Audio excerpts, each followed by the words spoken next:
Hello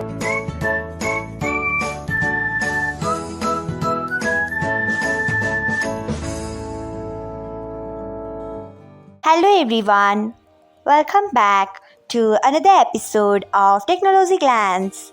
Today, in this video, I'm going to guide you through how you can turn on music recommendation notification on YouTube Music. So, let's get started. Firstly, open YouTube Music app in your device. Then tap on profile icon. Next, tap on settings. After that, tap on notifications. Next, you can see the option of music recommendation notification. Turn on it by tapping on it. So, this is how you can turn on music recommendation notification on YouTube Music. Thanks for watching. If you found this guide helpful, we would love it if you hit the thumbs up button below.